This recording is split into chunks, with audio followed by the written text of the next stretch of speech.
Allahumma sholli sholatan kamilatan wa sallim salaman taman ala sayyidina Muhammadin alladhi tanhalu bihil uqadu wa tanfariju bihil kurabu wa tuqda.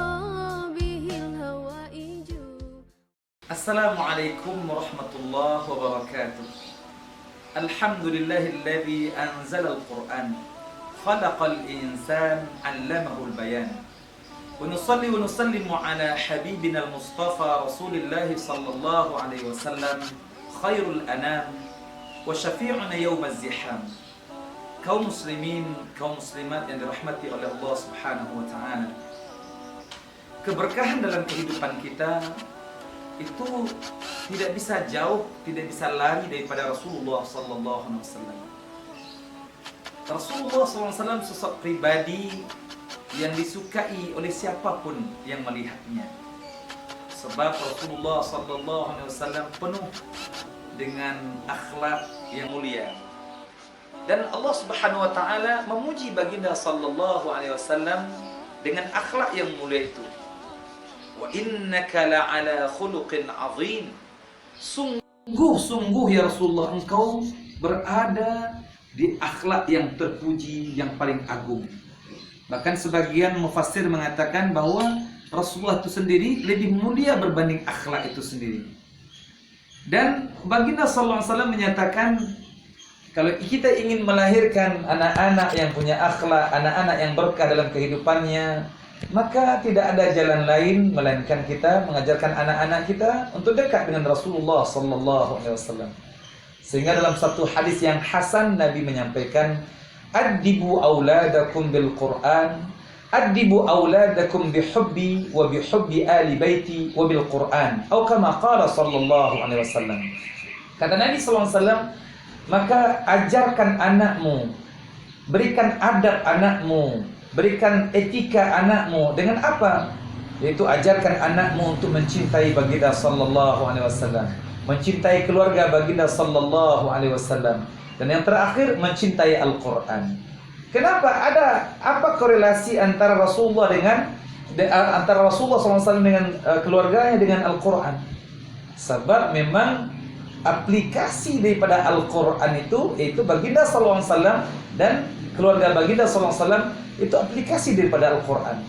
Maka kalau kita ingin melahirkan generasi-generasi yang penuh dengan adab, penuh dengan sopan santun, itu memang tidak ada jalan yang lain, itu mendekatkan mereka dengan Rasulullah sallallahu alaihi wasallam. Dan Masya Allah, Rasulullah dipuji oleh Allah Subhanahu wa taala dan dipuji oleh makhluk-makhluk Allah yang lain. Dan semua makhluk Allah sangat segan dengan Nabi sallallahu alaihi wasallam. Sehingga dalam satu riwayat bahkan malaikat yang ada di langit pun begitu sangat menghormati Rasulullah sallallahu alaihi wasallam. Ketika Nabi datang ke pintu langit pertama, bagaimana sambutannya? Langit pintu kedua, bagaimana sambutannya? Sampai ke Sidratul Muntaha. Dan bahkan karena memang seorang Rasul itu mempunyai akhlak yang teramat mulia. Coba bayangkan, ya, ketika Rasulullah SAW berhadapan dengan Allah Subhanahu wa taala, Nabi menyatakan at-tahiyatul mubarakatus salawatut thayyibatu lillah. Dan Allah jawab sendiri, "Assalamu alayka ayyuhan nabi wa rahmatullahi wa barakatuh." Kemudian Nabi adabnya, akhlaknya dengan para malaikat pun dia tidak melupakan orang-orang atau makhluk-makhluk Allah yang lain yang ikut membantunya dalam perjalanan Isra dan Mi'raj. Sehingga Nabi mengatakan, "Assalamu alayna wa ala ibadillahis salihin."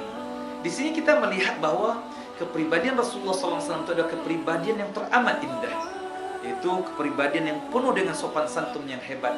Bukan kepada makhluk yang ada di bumi saja, sampai kepada makhluk yang ada di langit pun. Dan insya Allah kalau kita dekat dengan Rasulullah SAW, anak-anak kita dekat dengan Rasulullah SAW, sehingga memang dalam kehidupan harian itu anak-anak kita akan berkah hidupnya. Contohnya saja yang kecil ya, masalah makan. Ya, masalah makan. Sehingga ada seorang anak, Nabi ketika menegurnya, ya ghulam samillah wa qul bi yaminika wa kul mimma yalik.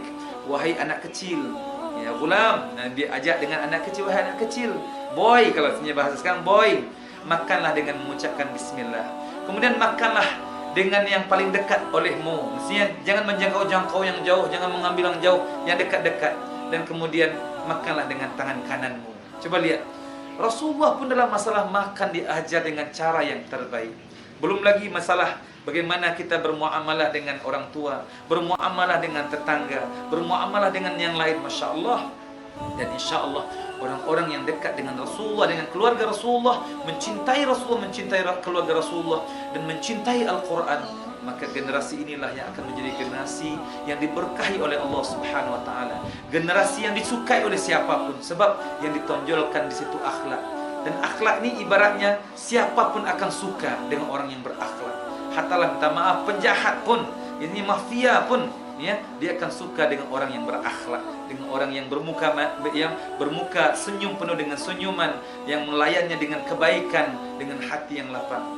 Mudah-mudahan ya, insyaallah dengan kita dekat kepada Rasulullah SAW, dekat dengan keluarga baginda Sallallahu Alaihi Wasallam, dan juga dekat dengan Al-Quran, menjadikan kita generasi yang berkah dan generasi yang hidup ya, nikmat bersama masyarakat yang ada di sekeliling.